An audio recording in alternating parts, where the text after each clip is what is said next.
Now you will learn few more functions which are operating on the sampled value of any signal or expression. So one is $rows. So a $rows will return a true value or 1 if it LSB or its argument of the expression is changed to 1. That means if you are using say $rows of a variable named a, if a was changing from any value to 1 in the current clock cycle, then this function will return a true value. That means it could be a change from 0 to 1 or x to 1 or z to 1. In the same way, a $file function will return true if the LSB of the expression is changed to 0. So otherwise it will return a false condition.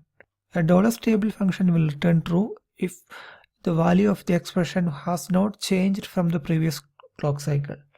And in the same way, a $change will return true if the value of this expression or the variable has changed from the previous clock cycle to the current clock cycle. So these are few examples of using these functions in the properties. These are some random examples and they are not related to each other. So just go through them one by one and don't try to correlate between them. In the first property, we use the $rows function. If the request signal is changing from 0 to 1 and if there is an enable in the same clock cycle, the grant signal should be asserted. The second property says if the grant is going from high to low or if it is falling to low, and in the next cycle the enable should go low.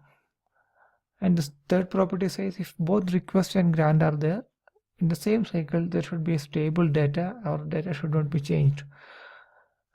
And the fourth one says if the address has changed in the current cycle, in the next cycle the address ready should be deasserted, and so on. So these are just examples. That doesn't make any meaning to any protocol. I've just used some random examples, but this is how the way in which you will use these functions in properties.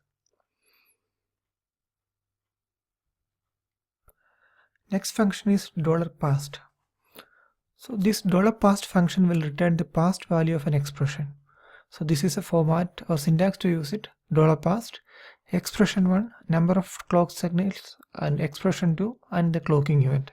In this, this statement will return the past value of this expression 1, which is prior to that much number of clock signals, and expression 2 is an enabling expression or an expression which is a conditional expression.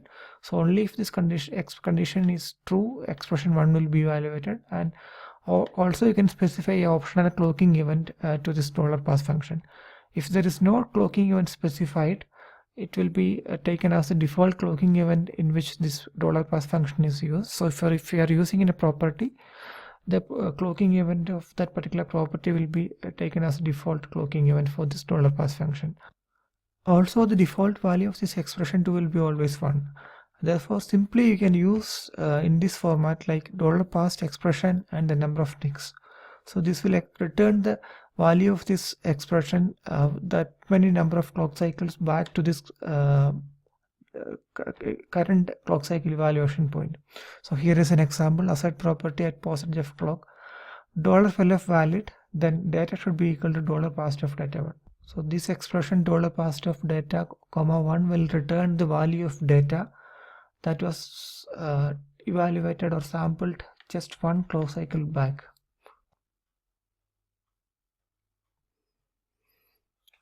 Now, apart from these sampled value functions, there are few more system functions which are useful in writing Systemverilog assertions. I'm covering few of them here. So these are $count once, $is unknown, $1 hot and 1 hot 0 will return the number of ones in this expression. So the expression, it is actually the number of ones in the binary equivalent of this expression. So if the variable a is equal to 5 and $count ones of a will return 2, because there are 2 ones in the binary equivalent of 5, which is equal to 101. And next one, the $is unknown of expression will return true if any of its bit in the expression is either x or z.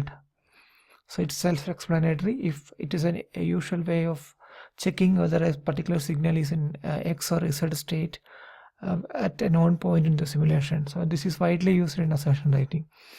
and the next function is $1 hot. So it will return a true value only if exactly one bit in the expression is 1. So remember that x and z values are treated as 0 here in this case.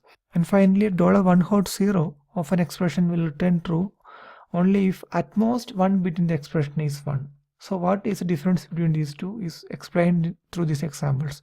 So 0, 1, 0, 1 will fail in the case of $1 hot and $1 hot 0 because more than one, you can see more than one number of ones in this one. And next one, 0001 will pass in $1 hot and $1 hot 0. A single one is present in this expression. And the next one, 0000 will fail in case of $1 hot because it is demanding there should be only one bit set in the expression as 1. But in case of 0000, $1 hot will pass because it is just checking whether at most one bit is set in this expression. And another example is XX1 Z, which will pass in both cases because x and z are treated as 0 in both $1 hot and $1 hot 0.